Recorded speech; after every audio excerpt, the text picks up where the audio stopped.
Sans eux, la révolution ukrainienne n'aurait jamais triomphé. Pour les caméras du monde entier, ils étaient des héros. Et une diplomate américaine est même venue leur offrir des petits pains.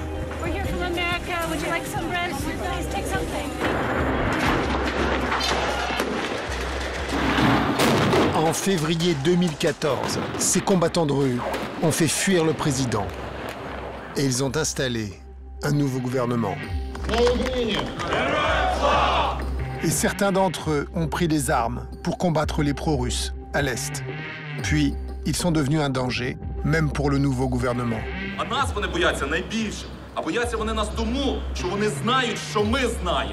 Leurs armées parallèles peuvent imposer leur ordre dans la rue. Sur Internet, ils diffusent leurs exploits.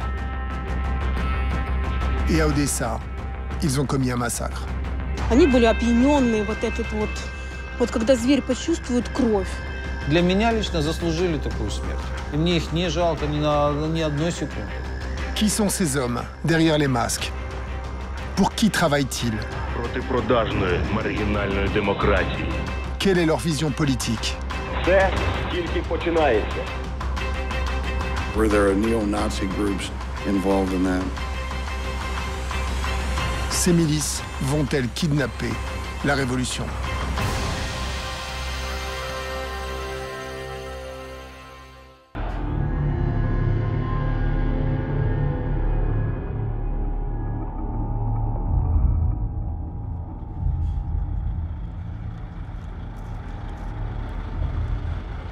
Les premiers que je vais rencontrer sont les miliciens du secteur droit. Nous sommes à 800 km au sud de Kiev. La révolution est terminée depuis 18 mois. Les miliciens viennent de prendre le contrôle de la frontière entre l'Ukraine et la Crimée.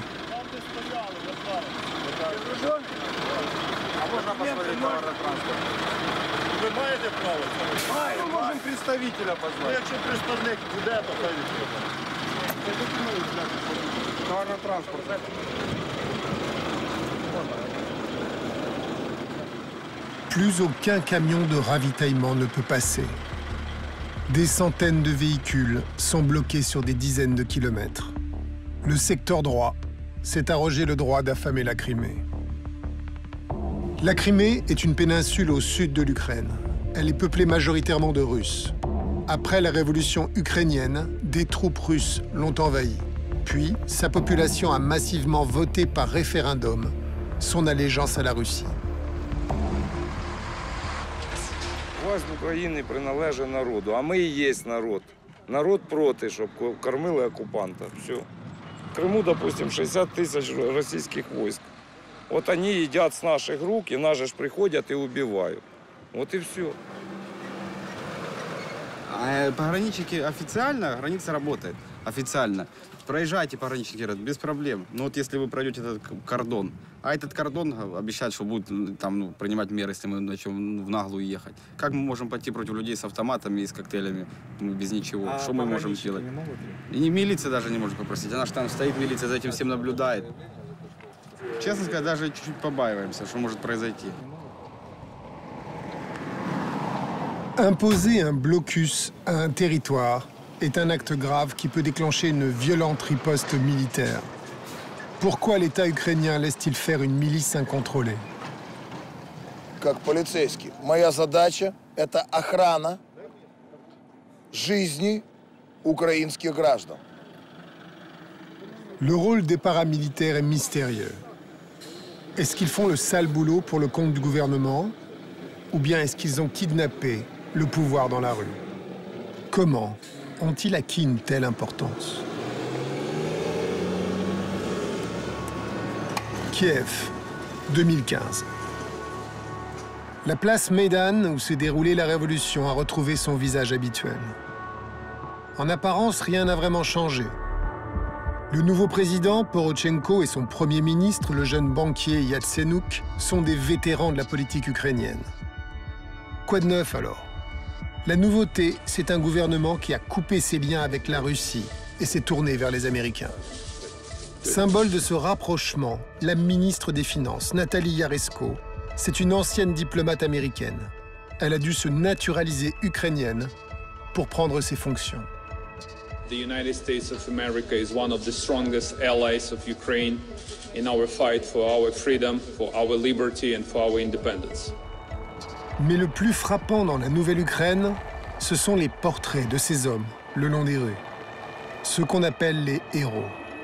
Souvent membres des milices paramilitaires, ils ont permis le changement de régime. Il y a les morts, près d'une centaine d'entre eux a perdu la vie. Et puis il y a les vivants. Certains s'affichent sur des panneaux publicitaires géants pour les élections. Les milices sont devenues une force médiatique et politique. Leur porte-parole le plus célèbre est Igor Mosійчук. То для меня понятие нация, ну и, соответственно, украинец, это кровно-духовная связь мертвых, живых и нерожденных. Кровно-духовная. Grâce à la Révolution, Igor a été élu député. Mais il reste avant tout un milicien. Et Igor n'est pas homme à se laisser embarrasser par la dignité de la fonction.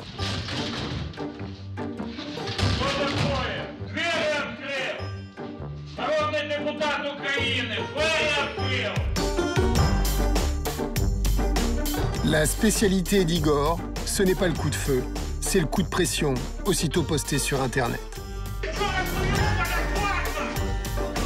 Là, c'est Igor qui critique le président tchétchène. Igor n'est pas content du traitement d'un dossier médical.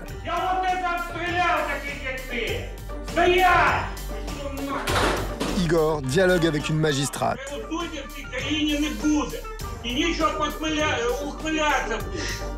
Igor tente de convaincre un fonctionnaire des douanes qu'il devrait démissionner.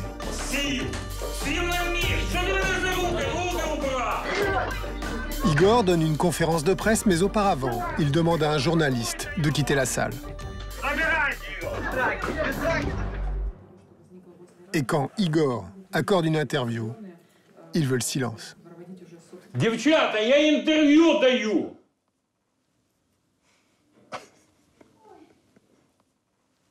Продолжаем. Sur YouTube, on trouve des vidéos de vous-même, je crois. Qu'est-ce qui vous prend? Pourquoi vous faites ça? Ну, во-первых, это было практически год назад, когда и лидер партии Олег Ляшко, и я, и многие другие нынешние парламентарии занимались защитой страны. Mais c'est quand même une nouvelle forme de communication politique, quand même, non? C'est très, très original d'arrêter les gens, de leur casser la figure devant la caméra et de les mettre sur Internet. C'est inattendu, quoi. Я думаю, большая заслуга в том, что мы в парламенте, именно того, что мы боролись за целостность страны, поэтому нас поддержал народ. За нашу партию проголосовало почти 2 миллиона избирателей. Aujourd'hui, nous suivons Igor dans une des opérations d'intimidation dont il a le secret. Ils sont venus défendre un de leurs amis miliciens jugé par un tribunal de Kiev. Igor a donné rendez-vous à une vingtaine de brigadistes. Et au début, ça se passe mal. L'un des miliciens commet un sacrilège, il parle russe. Це перше. По-друге, ти поводиш себе нечемно. Не треба провокувати ситуацію. Принципово. Кацапськоязичне – це недолюдки, контрменшики, лайно, яке потрібно нищити. Ну так ми України. А я думаю, що глибше в коріння копнути. Ну так приїдь понищ. Кацапськоязичними менше стало. Я тебе шею выверну лично. Так отстань от меня, пожалуйста. Профессия провокатор, да? Понял или нет? На ФСБ работаешь? На кого работаешь? На кого ты работаешь? На неньку Украину. À l'heure dite, Igor et ses amis rentrent dans le tribunal. Les policiers de la sécurité du bâtiment sont paralysés de peur.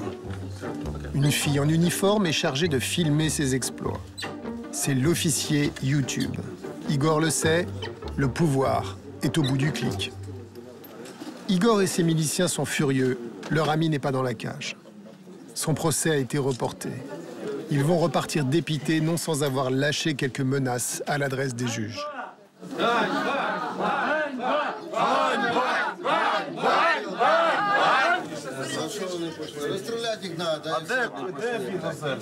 Назад возвращаться это твои Як тебе підписати? Це до першого болота, а було хуярня тут падальці. Pour cette fois, les miliciens se sont déplacés pour rien. Mais chaque jour, dans la rue, les brigades masquées du secteur droit font régner l'ordre en un étrange mélange de justice expéditive et de télé-réalité. Ici, ce sont des dealers de... Là, des gardiens d'immeubles qui buvaient des coups pendant les heures de service. Les justiciers attendent l'arrivée de la police, leur remettent les suspects, et puis ils s'envolent vers de nouveaux exploits. Qui sont ces hommes qui se cachent derrière ces masques? J'ai rendez-vous dans une des casernes du secteur droit, en banlieue de Kiev. Surprise. Dans le camp, il n'y a pas que des Ukrainiens.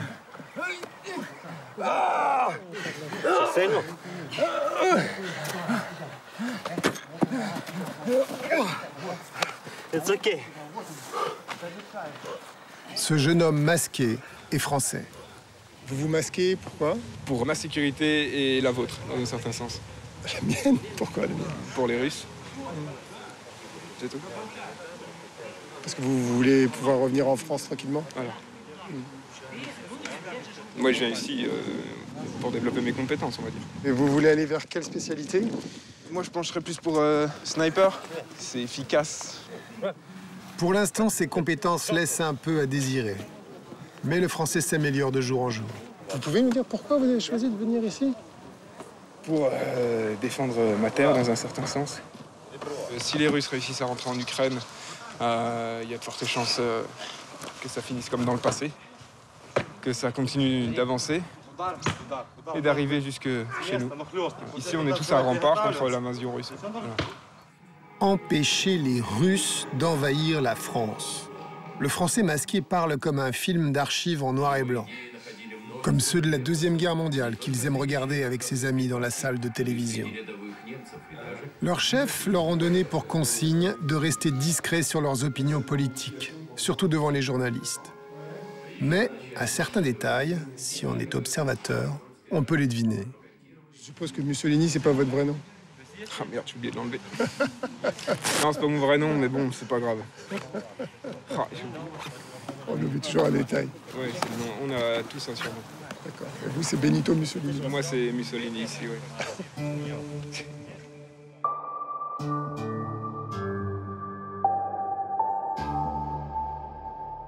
À mesure que j'avance dans l'enquête, les pièces du puzzle s'assemblent. Ce qui était resté dans l'ombre me devient plus clair. Les brigadistes du secteur droit ne sont pas seulement des patriotes forgés dans la lutte contre les Russes. Ce sont des paramilitaires d'extrême droite, avec une vision totalitaire de la société. Leur fondateur, Dimitri Yarosh, livre leur vision du monde dans un clip qui sent le fanatisme et le pneu brûlé. Ми, бійці і командири правого сектору, це тільки починається. Починається відродження Європи. Починається з нашого Майдану. Проти продажної маргінальної демократії.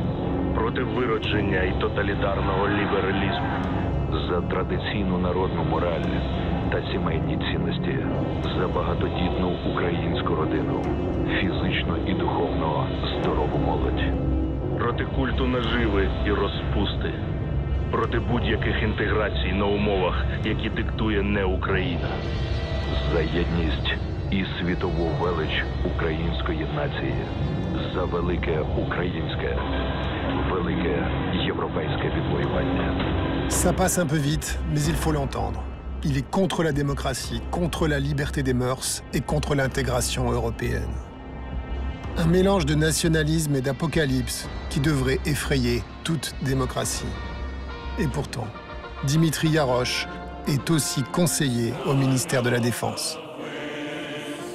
Le trident du secteur droit n'était pas l'unique symbole troublant qui venait parsemer les images de la révolution Maïdan.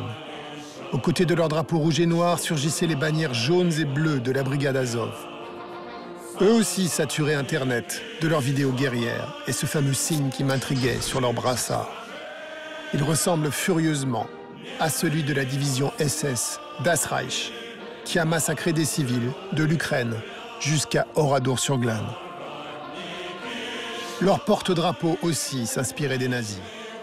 Sur Internet, des photos se multiplient, inquiétantes. La plupart ont sans doute été postées par les officines de propagande de leur ennemi russe, mais elles semblent authentiques. J'ai retrouvé le bataillon Azov, au nord de Kiev, dans une usine abandonnée.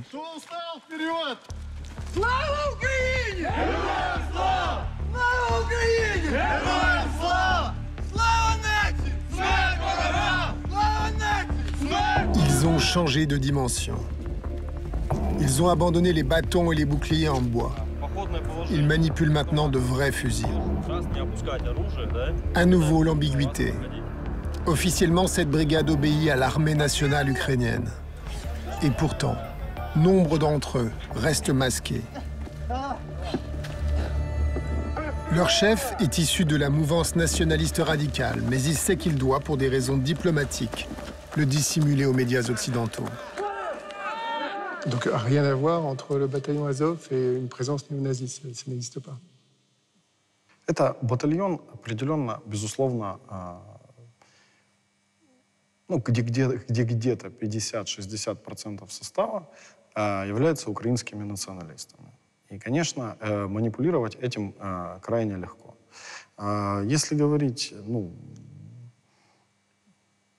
про нацизм, мы говорим о чем? О идеологии, которая была в другой стране 70 лет назад и давным-давно мертва.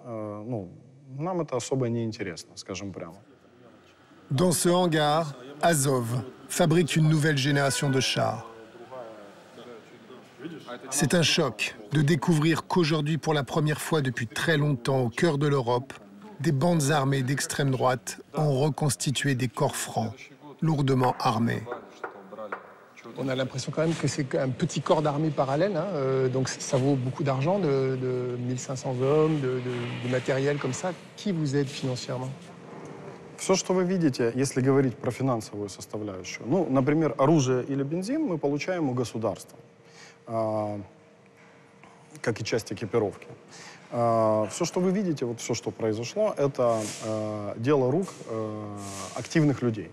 В том числе среднего, достаточно немалого, мелкого украинского бизнеса. Здесь множество бизнесменов, которые вкладываются, создают это и так далее. Ces manifestants se sont transformés en guerriers lors des combats contre les pro-russes à l'est du pays. C'est Andrei Bieletsky qu'on voit ici diriger la brigade Azov à Mariupol. Son bataillon a acquis cette importance parce que l'armée ukrainienne était faible et désorganisée. Les brigades se sont portées volontaires. Le gouvernement avait besoin d'elles. Il les a armées et elles n'ont jamais rendu les armes. Pour comprendre le conflit, il faut savoir qu'en Ukraine, il n'y a pas que des Ukrainiens. Il y a aussi une énorme population d'origine russe. Du temps de l'Union soviétique, les deux peuples se sont beaucoup mélangés, notamment à l'est et au sud du pays. Dans ces régions, une grande partie de la population ne parle que le russe. Après la révolution, le nouveau pouvoir ukrainien a voulu échapper totalement à l'influence de la Russie. Il a annoncé son intention d'interdire l'usage du russe comme langue officielle. Les Russes d'Ukraine, qui ne parlaient pas ukrainien, se sont vus devenir des citoyens de seconde zone. C'est cette mesure qui a mis le feu aux poudres. Poutine, le président russe, s'est appuyé sur cette peur pour encourager les populations d'origine russe à s'armer et à combattre. Les grandes villes ukrainiennes de l'Est, Donetsk et Lugansk, se sont soulevées. Des soldats russes sont intervenus à leur côté sur le sol ukrainien. Des volontaires étrangers sont arrivés pour aider les pro-russes, eux aussi liés à l'extrême droite européenne. Des deux côtés de la ligne de front, l'Ukraine est devenue un aimant pour les chiens de guerre. Dans les 3 mois qui suivent la révolution de février 2014, la situation est explosive. Au sud, dans le grand port d'Odessa, vital pour l'Ukraine, les populations pro-russes commencent elles aussi à manifester. Pacifiquement pour l'instant. Mais le nouveau pouvoir de Kiev devient nerveux. il ne peut se permettre de perdre aussi Odessa. Le nouveau gouvernement n'a pas confiance dans la police, alors il va s'appuyer sur les milices nationalistes d'Odessa, notamment le secteur droit. Un envoyé du gouvernement vient même les préparer à l'affrontement.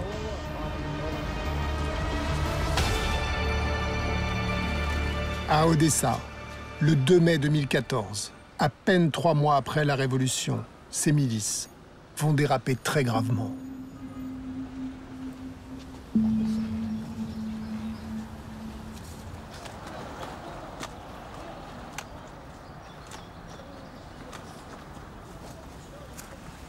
Этот гарсон.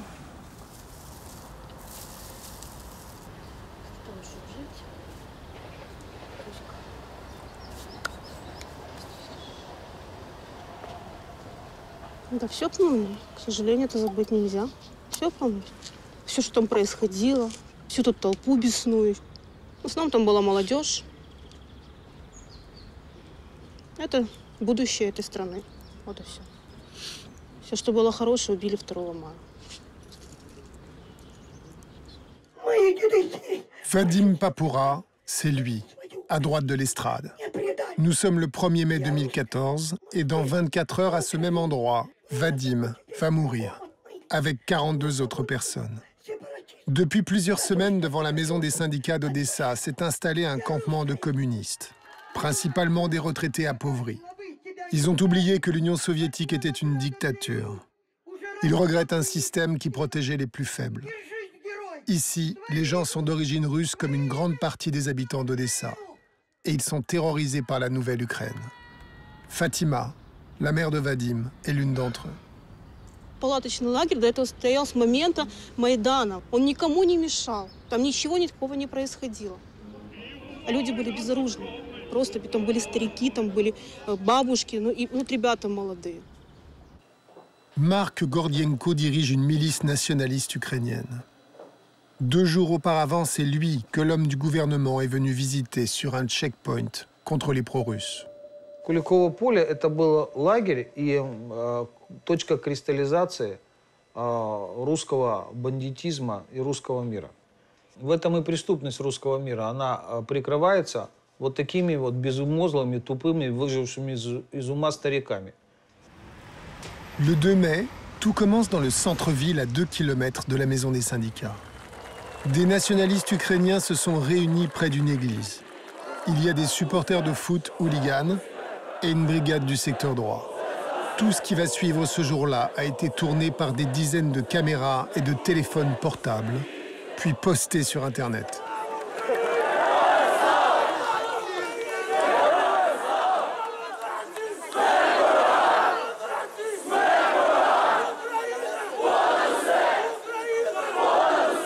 Parmi les jeunes Ukrainiens, il y a un groupe d'autodéfense local, dirigé par Vitali.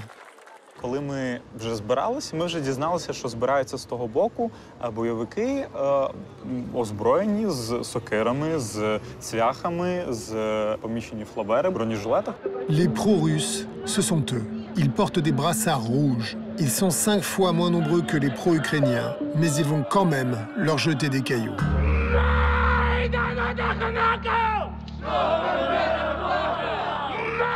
À ce moment-là, Vadim est encore chez sa mère. Он вообще совершенно был расслаблен, он не собирался никуда идти. Потом просто либо кто-то позвонил, либо кто-то написал ВКонтакте. Он быстро собрался и ушел. То есть мы смотрели просто как, ну вот сейчас они подерут, покидаются камнями и разойдутся, и милиция их разведет.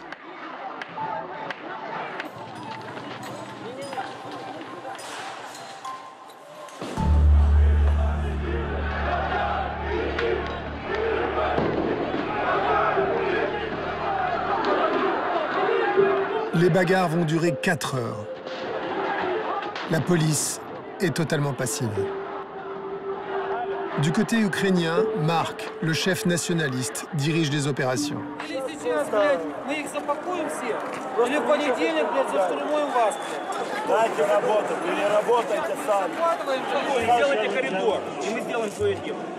Проросійські активісти, вони озброєні, вони агресивно настроєні, в них є коктейлі, в них є піротехніка, в них є все. Мої хлопці пішли з пустими руками.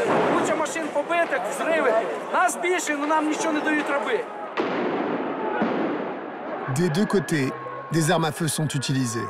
После того, как у нас в центре города началось не просто перебрасывание камнями, а стрельба из огнестрельного оружия, и появились первые трупы. 2 morts du côté des pro-Ukraine, 4 morts du côté des pro-russes. À 18h, les pro-russes ont totalement perdu le terrain. Mais la foule des pro-ukrainiens n'est pas quitte. На той момент вже біля Афін, біля входу, зосередилось дуже багато українців, які тільки що дізнались про смерті, які вже сталися, і підходили з чітким, з такою ненавистю. Люди, давай повесим нас! У кого в детстве весь силен? Убить всех до единого! Надо, блядь! Не убьем, сука, завтра будет Донецк! В этот день нужно было заканчивать то, что начали не мы, а начали эти негодяи. И я, и другие мои товарищи понимали, что нужно идти и заканчивать это Куликовое поле. В районе Преображенской сейчас окружили наших ребят, правосеки, все ультрасы. На Куликова! И было абсолютно понятно, что если Куликово поле не будет уничтожено 2 мая, там будут тысячи сторонников русского мира, зараженные ненавистью, с оружием. С города прибегали люди, предупреждали о том, что надо уходить, вас снесут, вас сожгут. Я прибежала сюда и кричала: спасайтесь, нас идут убивать. Вот это мои были слова. Прибежал один из так называемых лидеров Куликового поля, начал призывать людей, чтобы люди уходили по домам. Те люди, они послали куда дальше одного из этих лидеров Куликового поля. Толпа сказала: мы будем защищаться, строим баррикады. И уже была баррикада гигантская из бумаги, из картона. Там были из мусорных таких ящиков, короче, со всего, что можно, большого. И я успела только занести одну сумку, мешок какой-то асфальта битого. Ceux qui étaient devant la maison des syndicats, je ne parle pas des gens avec qui vous vous battiez dans le centre-ville. C'était surtout des vieilles personnes et des gens qui n'avaient pas l'air très menaçants. Вы с вашим, как это, вы немножко странные люди, вот я сейчас хочу сказать. Все начинается с вот таких вот бабок и дедок, которые сначала кричат: «Путин, приди», потом они заражают своей тупостью и безмозглостью молодежь, потом туда идут деньги. И я, когда повернулся, метров 250 метров от меня бежала как раз уже эта толпа с криками, с флагами. У меня пропал дар речи, я как рыба онемел. На той момент, на жаль, ми стояли там. Якби я знав, що станеться, можливо, ми б навпростець якось рушили і зупинили. Тоді такого розуміння не було. Сначала они подожгли палатки, вот эти вот. Палатки, что стояли перед зданием. А люди, чтобы понимали, что безоружными не смогут удержать толпу, вот и все, начали заходить в здание. И было принято трагическое такое решение: мы укроемся в Доме профсоюзов. Мы шли туда только с одной целью – убрать этот палаточный городок. Никто не знал, что в Доме профсоюзов соберутся люди. Боевики полностью, здание было окружено со всех сторон. Все проходы мы загородили, получается, они по этим проходам пройти не смогли. Их было в 10 раз больше нас, их было около 3000. А нас было 350 всего. С женщинами, с детьми и все. Зашла в это здание, и сюда вошла я уже такая вот. Просто вошла как овечка. Мы жили при социализме, за нас все думали, мы жили как сыр в масле. То вдруг нас пришли убивать, для меня это был нонсенс, и я была ошарашена. Оставались только люди, которые имели возможность сопротивляться, скажем так.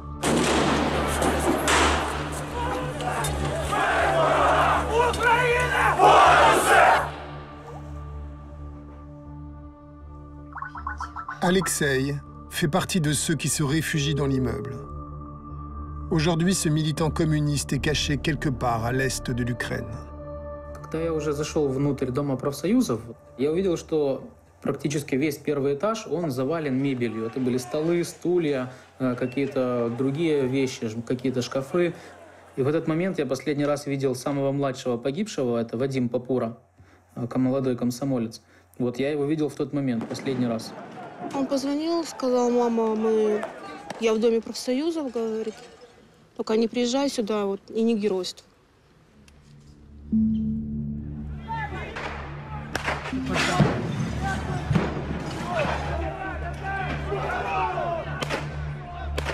Qu'est-ce qui s'est passé pour que ça dérape à ce point, pour que tout l'immeuble prenne feu? Это случайность, но с Дома профсоюзов началась стрельба и началось бросание коктейлями Молотова. В ответ они думали, что в них будут бросать розы, ромашки или что. Когда ты бросаешь в чистое поле горючую смесь, там ничего не происходит. Когда в ответ летит в здание, то это здание рано или поздно загорится. Оно и загорелось. Нельзя было в тот момент уже контролировать тысячи людей, которые сами в одиночку вели бой с этой мразью, которая была в Доме профсоюза.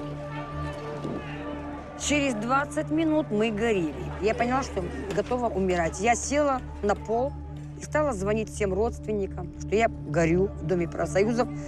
Прощаться стала и стала просить прощения. Вот видите фотография, где он спускается. Вот он в каске. Это Вадим. Я поднялся на уровень 3-го этажа. Я открыл это окно. Один начал стрелять с меня с ружья, другой с пистолета.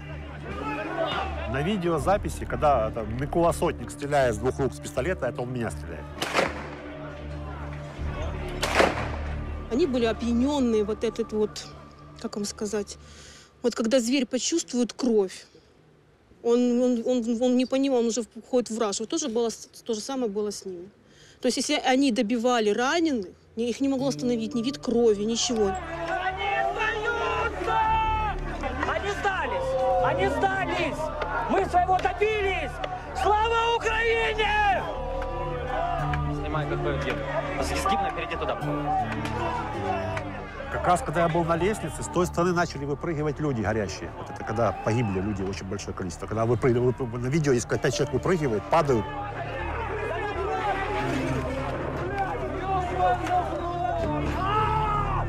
А нападавшие боевики под окнами добивали палками, металлическими арматурами добивали. Приготовилась прыгать я.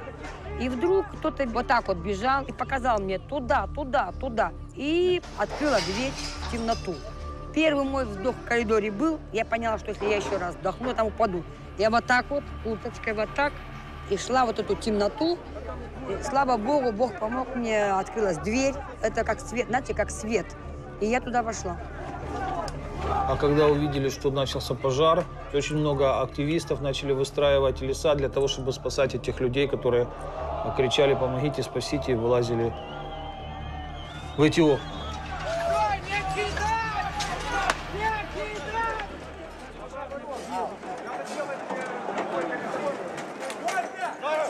Там было страшно, там был запах гари, крови.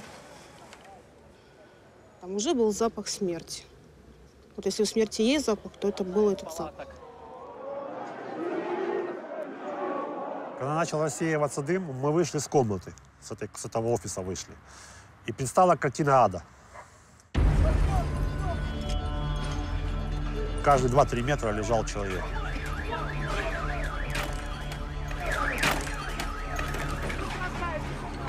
Моему возмущению не было предела, потому что людей, которых убивали, сжигали, потом закинули в автозак и везти в тюрьму.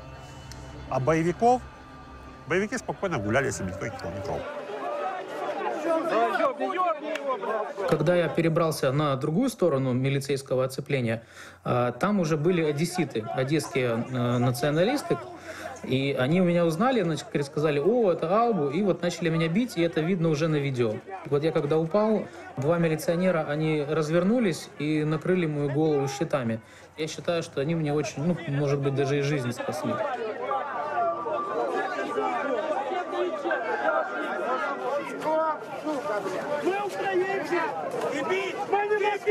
Я прошла вперед, мне муж говорит, ты там Вадика не видела? Я говорю, да нет, не видела. Он говорит, идем вернемся. У Вадика были спортивные штаны с полоской.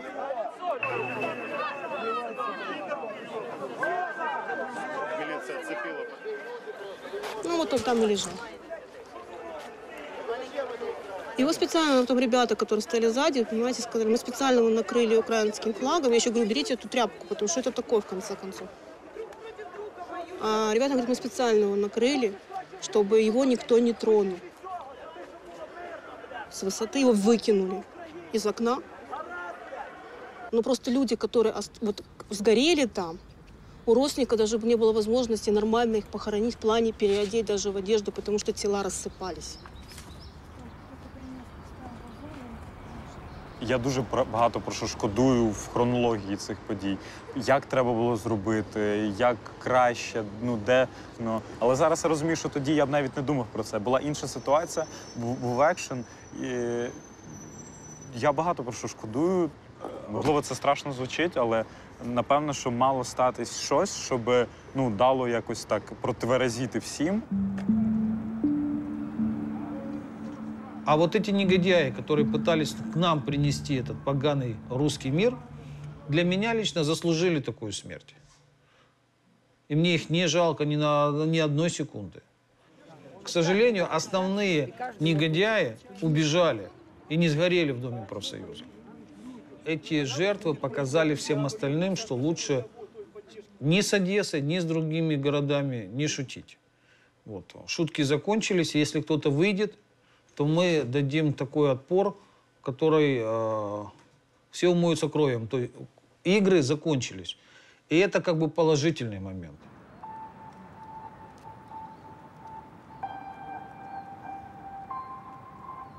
Ni le gouvernement, ni la justice ukrainienne n'ont appliqué de sanctions contre les miliciens responsables des tueries.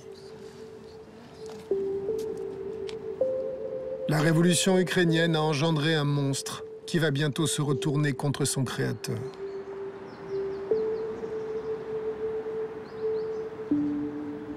Retour à Kiev. Au cœur de la capitale, les troupes paramilitaires du parti Svoboda se sont réunies devant un poste de police. Elles sont venues menacer une enquête en cours contre l'un des leurs. Svoboda, c'était le 3e drapeau que j'avais vu flotter sur la Révolution. C'est le parti politique d'extrême droite le plus important. Son leader, c'est lui, Oleg Tyagnybok. Historiquement, il appartient à la mouvance néo-nazie. Ви, українські націоналісти, українські патріоти, ви маєте стати отими героями, які сьогодні будуть захищати оту землю, на якій ми стоїмо. Вони готувалися і боролися з москалями, боролися з німцями, боролися з жидвою і з іншою нечистю, яка хотіла забрати в нас нашу українську державу. Oleg a passé une alliance avec le Front National français. Puis, il l'a rompue quand Le Pen s'est tourné vers les Russes. Pour le leader de Svoboda, la révolution de Maïdan en 2014 est une chance historique. Le rôle de ses troupes dans le changement de régime le rend incontournable. Brusquement, il devient très fréquentable.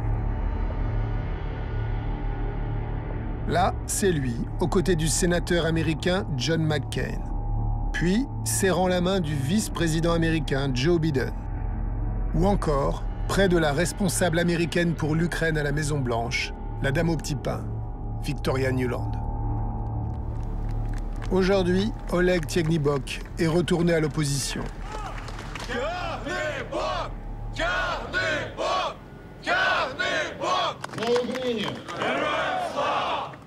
А нас вони бояться найбільше. А бояться вони нас тому, що вони знають, що ми знаємо про них. І ми їх завжди за це критикували і не давали їм чинити ті злочини. Le leader de Svoboda a formellement refusé de répondre à nos questions. Son parti joue sur la misère grandissante en Ukraine. De nombreux Ukrainiens gagnent moins de 100 € par mois. Et leur pouvoir d'achat est tombé de 60%. Seuls les oligarques ont accès au rêve d'une meilleure vie. Dans le public de Svoboda, les perdants de la nouvelle Ukraine sont nombreux. Je voulais savoir les raisons de la colère des Ukrainiens. Pourquoi vous êtes là? Якщо за кордоном щось підвищується на 1%, то тим всі виходять на вулиці. А в нас настільки підвищили, що вижити неможливо. Le ministre de l'économie est un jeune homme d'affaires qui met en place des réformes pro-business, des mesures dénoncées par la droite nationaliste.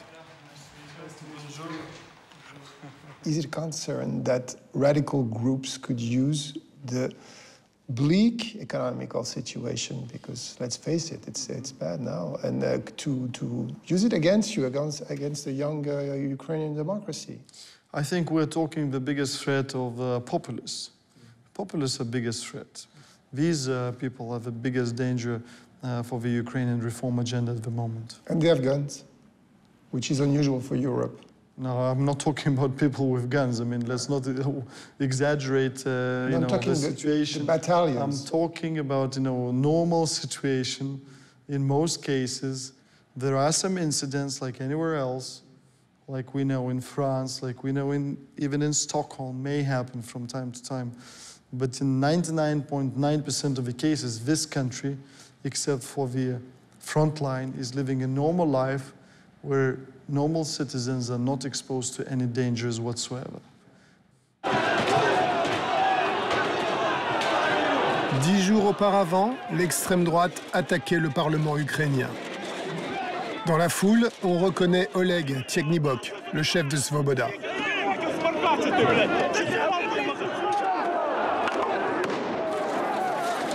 Les miliciens vont lancer des grenades sur la police.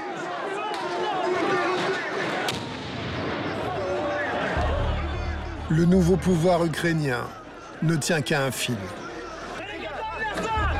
L'extrême droite est en mesure d'imposer ses conditions. Если мы проведем люстрацию судов, прокуратуры и очистим власть от коррупционеров, революции не будет. 3 policiers sont tués ce jour-là. 2 semaines plus tard, le gouvernement ukrainien contre-attaque enfin contre les milices d'extrême droite. À l'Assemblée nationale, les masques de certains nationalistes vont tomber. Les parlementaires regardent un document vidéo plutôt gênant pour Igor. Son monde s'écroule. Lui, le chevalier blanc, s'est fait avoir comme un bleu. Il a été filmé à son insu en train de recevoir un pot de vin. C'est fourbe. Et retransmis en direct à la télévision et sur Internet.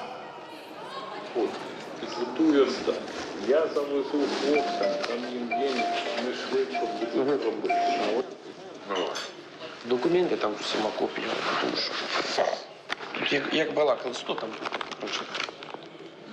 Це все, що насаджено непосильним трудом, да.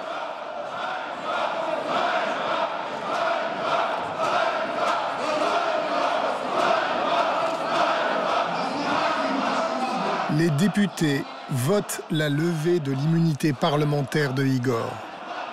Ils demandent son arrestation immédiate. Це змонтоване повністю відео. У мене немає цих коштів, не було ніколи. Якби мене затримували на хабарі, ви всі чудово знаєте, що хабар – це мічені кошти, моментально затримують. У мене немає і не було цих коштів. Пожалуйста, уберите камеру. Я хочу, щоб всі знали, це розправа Порошенка на Європі. Український народ буде боротися і переможе. Cette fois, c'est Igor qui occupe la cage des accusés. L'enquête judiciaire va confirmer qu'il a bien touché un pot de vin. Sa carrière politique s'achève comme elle avait commencé, sur YouTube. C'est le premier leader d'extrême droite qui connaît un revers de sort. Restent tous les autres, que la révolution ukrainienne a armés et installés tout près du pouvoir. La diplomate américaine venue soutenir la révolution pouvait-elle ignorer la présence des groupes paramilitaires? Ou bien a-t-elle détourné la tête pour ne pas voir leurs oriflammes? En septembre 2015, à Kiev, se tient une conférence où se réunissent les puissants de ce monde qui ont soutenu la révolution ukrainienne. Bienvenue dans la bulle où se décide le destin de l'Ukraine.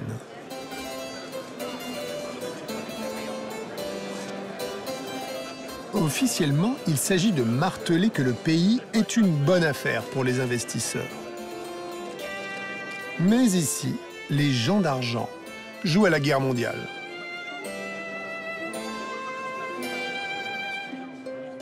This is not charity. This is forward defense of our core national security interests. The picture I had in my head when I heard this sentence is like the Russians are ready to invade the rest of Europe, you know? I wouldn't like to dwell on that, but you have seen an enormous activity of Russian planes across Europe in the last 2 years. L'Ukraine est donc une ligne de front d'une nouvelle guerre des blocs. Tiens, voilà l'ancien directeur de la CIA. Lui aussi pense que l'Ukraine sert à bloquer Poutine. What he would love to do is reestablish the Russian Empire. I mean, that's his overall goal. He is very afraid that he would have a country to his west that starts to take off like the Ukraine. I think that's his worst nightmare. Le général Petraeus a travaillé pour le président Bush en Irak. Il est célèbre pour avoir contenu, très provisoirement, l'insurrection sunnite irakienne, notamment derrière des murs de béton à Bagdad. Obama l'a nommé à la tête de la CIA. Aujourd'hui, il travaille dans le privé. Il plaide pour livrer des armes anti-chars aux Ukrainiens. Frankly, I think it is time for Western countries to consider the kind of defensive anti-tank systems that would help Ukraine defend against advanced Russian tanks. Évidemment, ce genre d'idée n'est pas sans danger. Do you have any concerns that some of those weapons could go into radical hands? No, but I gotta go. Le général McChrystal a longtemps dirigé un corps d'élite de l'armée américaine, JSOC. C'est l'unité des forces spéciales ultra secrètes qui a eu la peau d'Oussama Ben Laden. McChrystal a fait l'essentiel de sa carrière en Afghanistan. Les groupes armés qui dérapent, ça devrait lui parler. The problem with the militias that are within the Ukrainian forces, how would you cope with it? I think, as we talked in there, you've got to professionalize them by train and equip better. But the most important thing is to tie them to good behavior in connection to the government. As we found in Afghanistan, if you have groups that start to be independent actors, you have the chance of misconduct. Because last week they attacked the parliament, you know. So it's my pleasure. Thank you. En fait, les participants au colloque n'ont pas vraiment prévu de répondre à des questions. Le pays le plus investi dans la Nouvelle-Ukraine, ce sont les États-Unis. Voici la dame au petit pain. C'est l'architecte de l'influence américaine en Ukraine. We are providing continued defensive military assistance. We're doing more than any other country to train and equip Ukraine. I think it has had a significant impact on the battlefield. Victoria Nuland a travaillé pour tous les présidents américains depuis 1993. Sa spécialité, contenir la Russie. Aujourd'hui, elle est responsable pour l'Ukraine. Elle a agi avec une efficacité remarquable. J'aurais voulu demander à Victoria Nuland si elle connaissait dès le départ la présence de néo-nazis chez les révolutionnaires ukrainiens. Et si elle l'avait sciemment dissimulé pour ne pas gâcher le tableau. Ce jour-là, à Kiev, elle n'a donné aucune interview. Mais quelques mois auparavant, elle a été sommée d'apparaître devant une commission d'enquête parlementaire à Washington et de répondre à la question. Were there neo-Nazis in those Everett Street violence that led to Mr. Yanukovych's removal?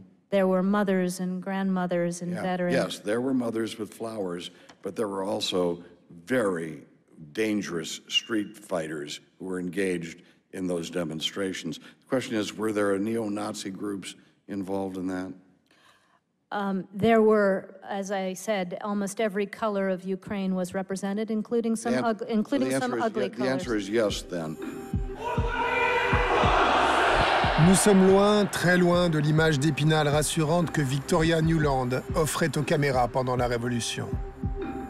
Les États-Unis souhaitaient de toute leur force le changement de régime à Kiev. Sans les troupes de choc de l'extrême droite, celui-ci n'aurait pas été possible. Mais ils étaient dangereux. Cette information s'est perdue dans le vacarme, comme on a omis de raconter le massacre d'Odessa. Parce que ça ne cadrait pas avec une histoire simple, trop simple. La révolution ukrainienne, c'était tous les gentils à l'ouest et tous les méchants à l'est. Dans la partie d'échecs que se livrent à nouveau Russes et Américains, j'ai bien peur que l'Ukraine ne soit restée qu'un pion.